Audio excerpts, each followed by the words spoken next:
Hi everyone, I'm JD from Willowbound Journals, and today I have a Journal With Me episode working in my Daphne's Diary planner.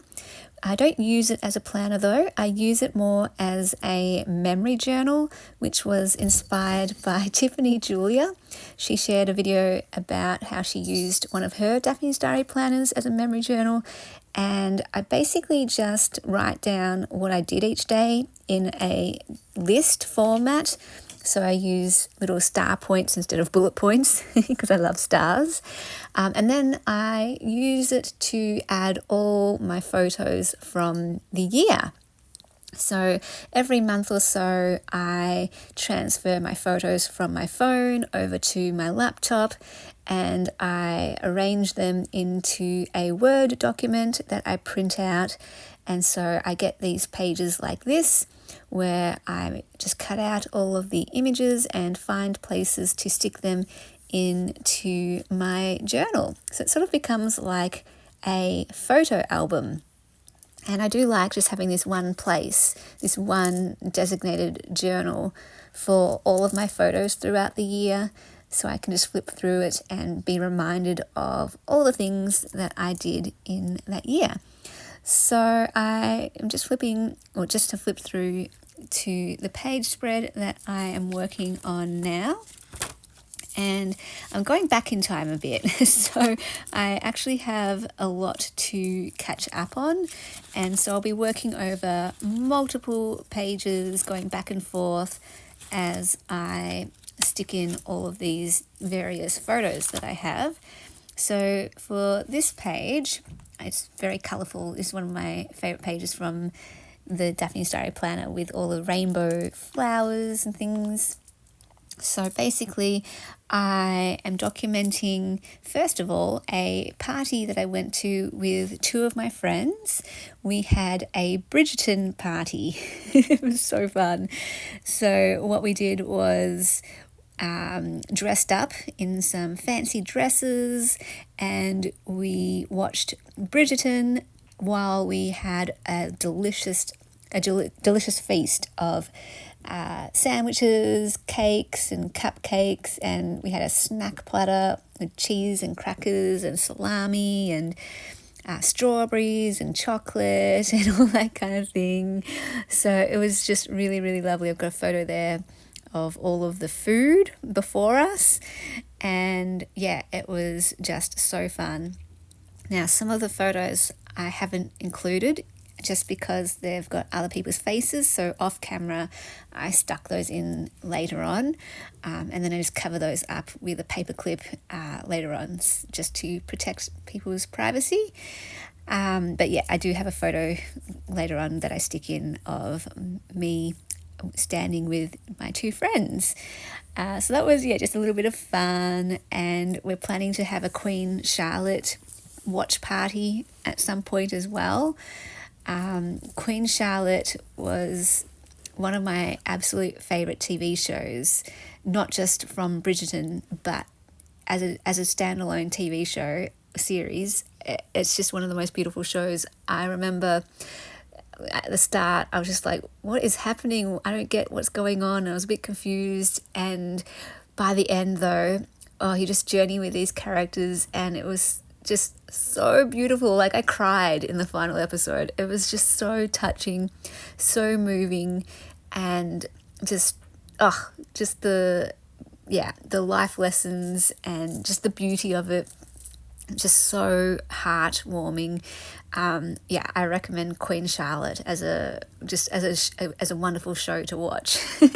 Anyway, now I'm documenting another party that I went to a different week, and this was for a friend's birthday party. She does themed birthday parties, so if you've watched my channel for a while, you might remember I went to a red themed party one year for her, and last year it was an Alice in Wonderland themed party where I was the Cheshire Cat. It was so fun. This year she had an Avatar, The Last Airbender party, and I haven't actually seen the show. I do want to see it. I've heard very good things about it. And so I was just like, who do I go as? I don't know any of the characters. What do I do? And one of my friends said to go as Katara because I only wear blue pretty much. So he was like, you'll be fine. You'll be able to get something for Katara. It was great because I actually found a blue shirt from the op shop and I just paired it with one of my blue tulle skirts. It was kind of the same blue colour. And then I also found at a different op shop these white, curtains or tablecloth, I'm not sure. And another one of my friends helped me to pin it onto the shirt so it looks like Katara's outfit. So I was pretty impressed. I'm like, for going with a character I had no idea who it was to randomly finding these pieces in an op shop and cobbling it together with a lot of help. I had a lot of direction and help making it work. It all came together and I was like, oh my gosh, it's Katara. And then another friend did my hair and it was so fun. We had games and I just love seeing everyone dressed up. There were 2 toffs in the green costume. I'm not going to remember all the names, but my friend for whose birthday it was, she dressed up as the Avatar, as the last airbender, and she decorated the place and it was really, really cool. So cool. If you're wondering why I have doubles of some of the images, it's because I also print out my favorite ones for my yearly journal. So I keep 2 journals. One is the Daphne's Diary Planner, where I just do a dot point list of what I did each day and I use it as a photo album. So all my photos go in there. And then I have a junk journal and I use that as a same thing, a memory keeping journal, but I only include the big events from the year.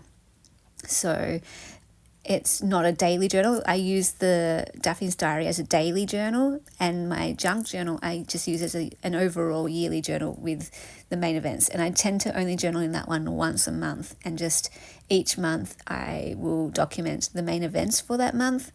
And also the first signature of that journal I have as the Intentional Life course for those prompts, and then the last signature I will use for the Reflection Journal course. Those are 2 journal courses that I run, one at the start of the year, one at the end of the year, and I do them myself every year because it's how I like to journal. So at the start of the year, I set my intentions. At the end of the year, I reflect on the year. And then in the middle, I document each of the months. So that's how I journal at the moment. And I do have an upcoming video sharing that yearly junk journal. I have a junk journal episode working in there for one of the months. So stay tuned for that. That's coming up. I think you saw me add a couple of photos of my cat. So every month I do print out photos of my cat and I just stick them anywhere there's a spare space. And just, have lots of photos throughout the year documenting my beautiful cat Keanu. I'm also just adding my writing in here. When I leave it for a few days or weeks, I struggle to remember what I did each day. So sometimes I will just leave a day blank, and that's totally fine. And it then provides some space to be able to add a photo or some stickers or some ephemera. Sometimes I stick those things into, or just some everyday ephemera. So if I go out somewhere and I get a ticket or a business card, or I get some mail, or I do some shopping, I might keep the receipts, or I might keep the packaging, for example, and I will also stick those into my journal, into this planner if I can find some space. And over there you can see some other random things I stuck in, like these 2 Etsy listings of things that I was that I had on my wish list. So just going back and forth between pages, flipping through and adding just my journaling, and then sticking in now these cat photos. Finding places for them all can be a little bit of a struggle sometimes, but I manage, I make it work. I should mention as well that I haven't really been doing many Journal With Me episodes this year, which is a little bit odd because they tend to be my favourite videos to do. But yeah, I just haven't been journaling as much this year. I guess it's because I've been running a year-long journaling course. So I do a lot of journaling for those courses and film a lot of videos sharing my prompts for those courses. In addition, I run workshops for those courses, 2 a month. Plus, I have added extra open workshops for people who maybe can't afford doing a course or can't commit to doing a full month-long or year-long course and just want to turn up any week that they can. So running those weekly workshops as well has just, because we do creative exercises in them as well, and we do journaling prompts in them. So I guess I just haven't been doing much of my own junk journaling. So therefore, there's not many videos about that. But I still am filming videos, I realize. It's just in a different format for the courses and workshops. So yeah, I apologize that I haven't had many journal with me episodes working in this Daphne's Diary planner. I had a lot more, I think, last year and the year before.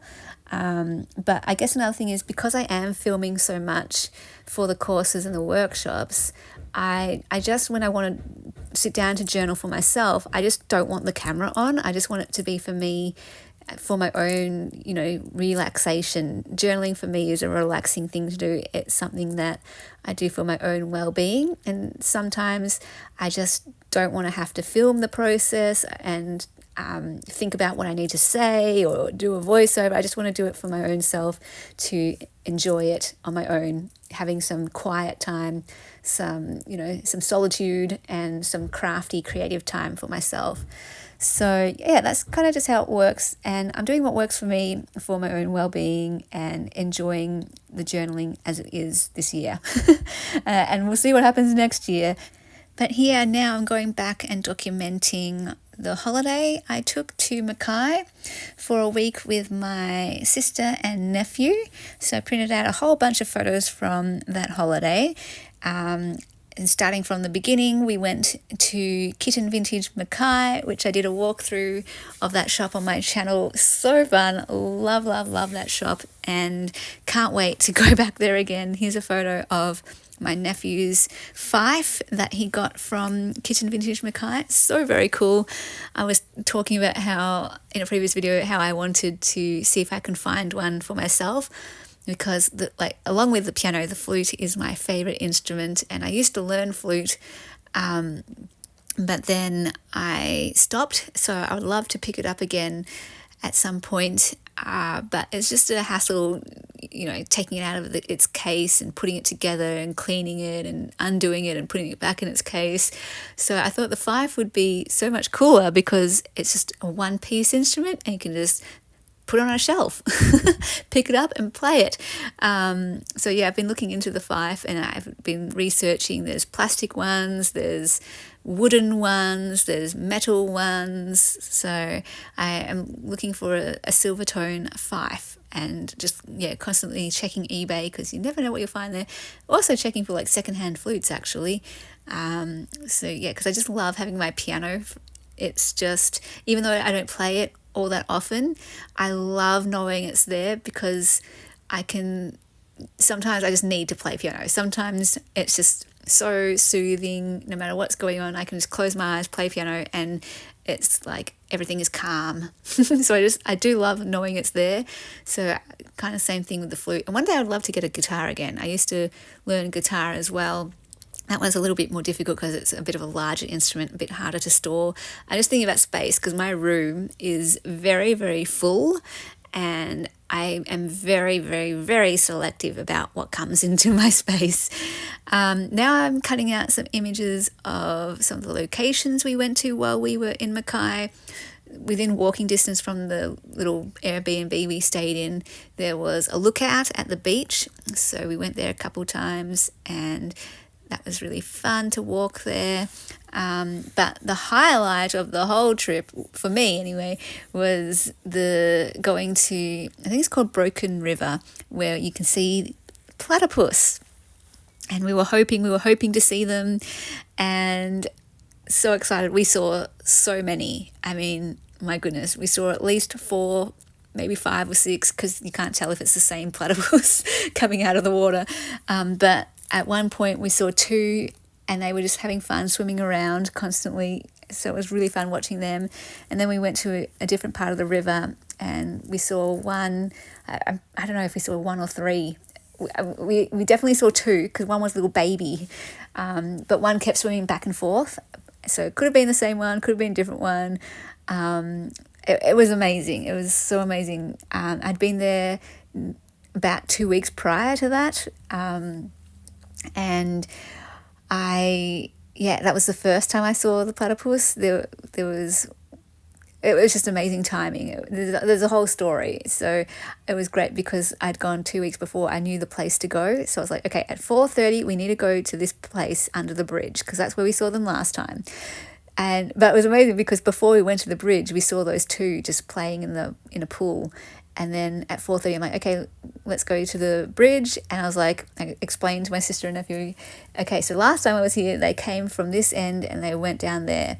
And then 2 minutes later, that's exactly what happened. One came out and swam down to the other end. I was like, oh my gosh, timed it perfectly. So they called me the platypus whisperer, because they just showed up exactly when I said they would.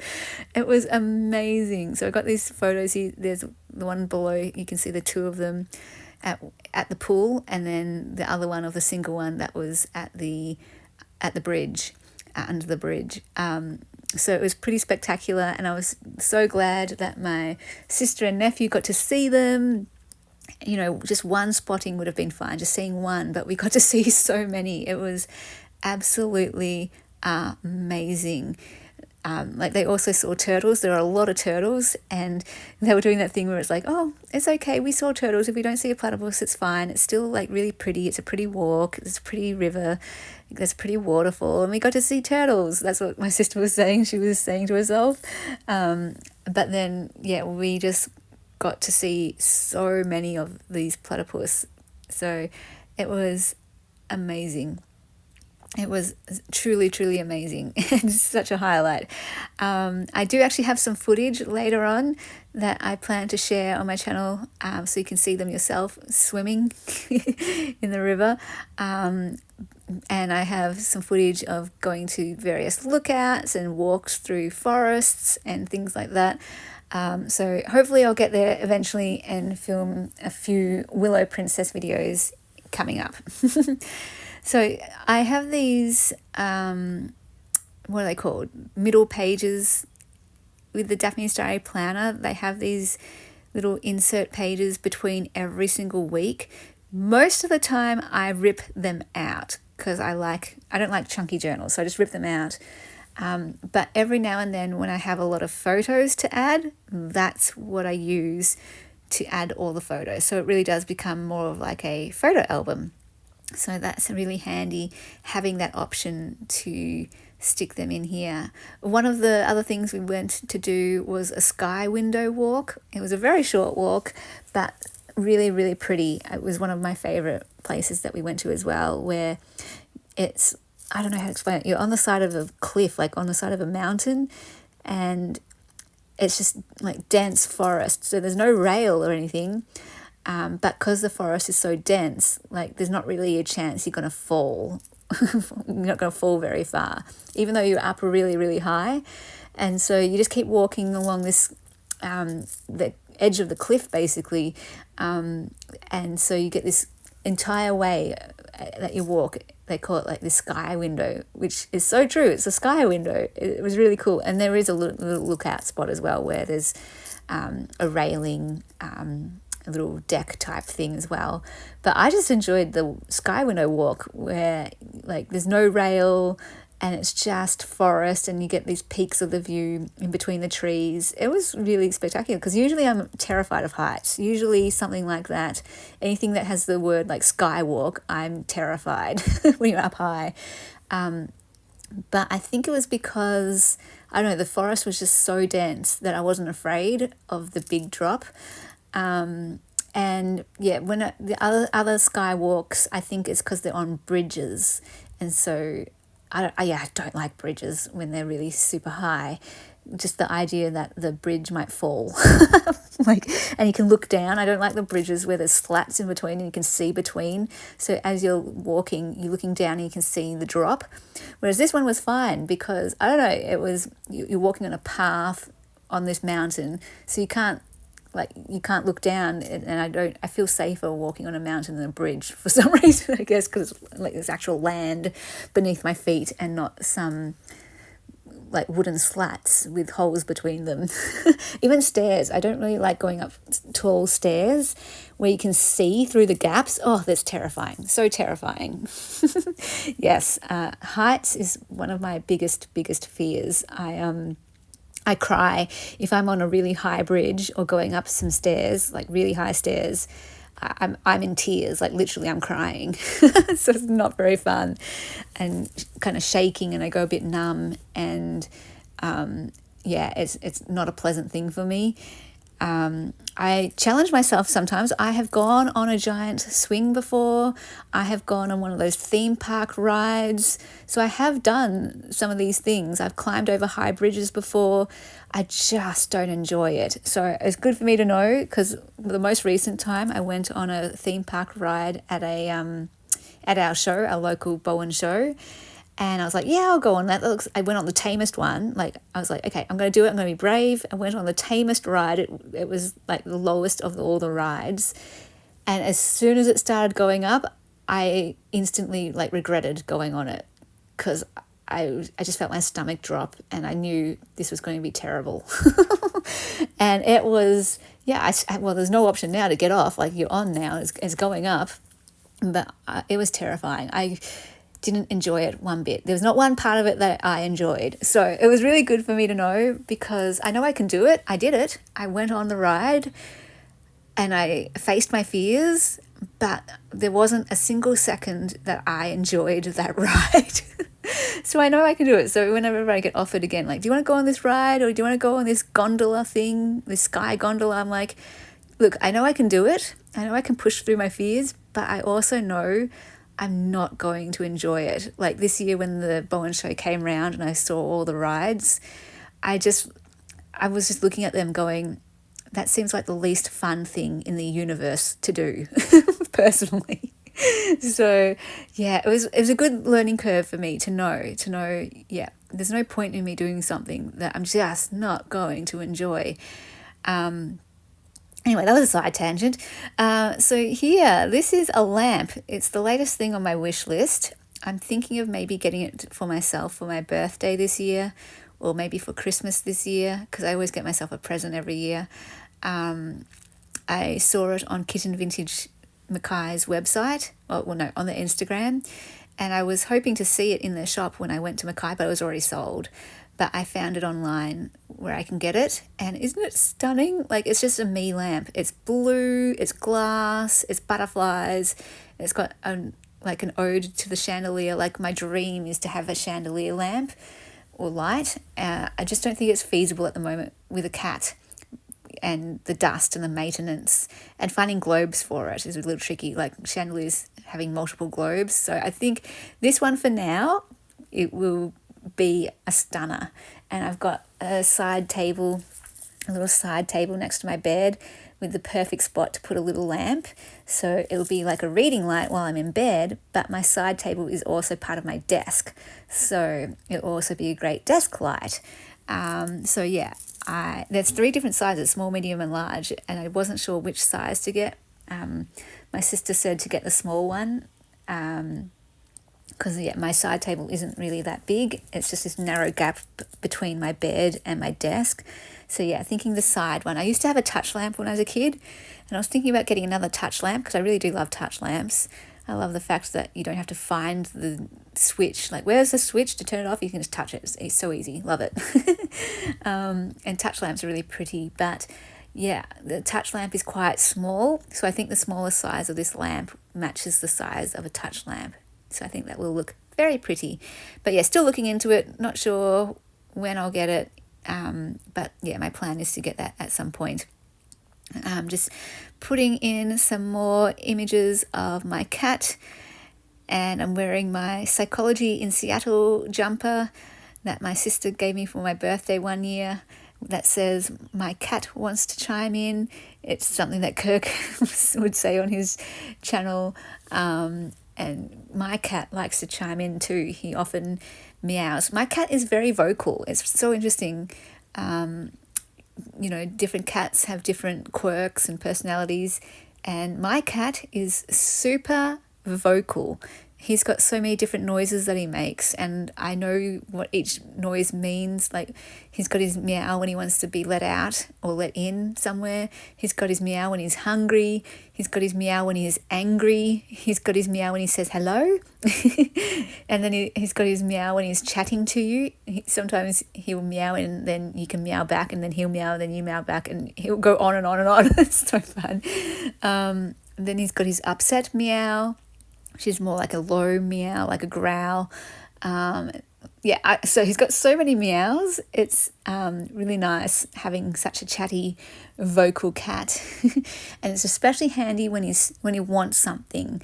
So if he wants food or water, if he wants his litter tray cleaned, if he wants to be let in a room or out a room, he will let you know what he wants, which I really like. I like especially when he's trapped in a cupboard. Sometimes he'll get trapped in a cupboard or locked in a room accidentally. He will let me know. He will meow. And I'm really glad about that, because the other cats, if they're trapped in a cupboard, they don't meow. And sometimes they've been trapped in a cupboard for a long time. And then you open the cupboard and you're like, "Oh, there you are. I didn't know you were in there." And they come running out. They come bolting out. That's not Keanu. Keanu would meow and I would let him out. So I'm like, "Good job, Keanu." I think of it like God, like he's like, "Just tell me, cry out when you need something. I'm right here," he says. He's like, "You're my children. I'm right here. I'm listening. Just whatever you need, cry out."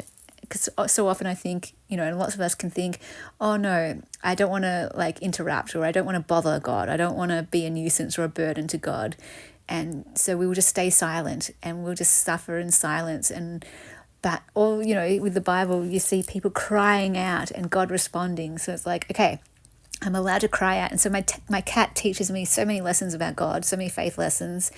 He shows me, as his owner, he's my cat. He is my pet. As his owner, I want him to cry out whenever he needs something. I want him to let me know when he's hungry. I want him to let me know when he wants to go in a room or not. I want him to cry out loudly if he's trapped in a closet or in a cupboard. Cupboard. I want him to meow as loud as he possibly can so I can come running, and I will come and rescue him from that cupboard. And that taught me, that's the same as God. He doesn't want me to just suffer in silence and be like, "No, God, I got this. I got it. It's okay. Don't bother. Don't waste your energy on me. I've got this. I'll just pull through it." No, he's like, cry out, cry loudly, cry out, and I'll come running and I'll come get you. And so my cat really teaches me about that. He's taught me so many other lessons, because so often I feel like I'm a nuisance or I'm a bother, and I'll just do it all on my own. I'll do everything on my own. And my cat teaches me, no, I delight in looking after him. It makes me happy to feed him. I love playing with him. I love giving him cuddles. I love looking after him.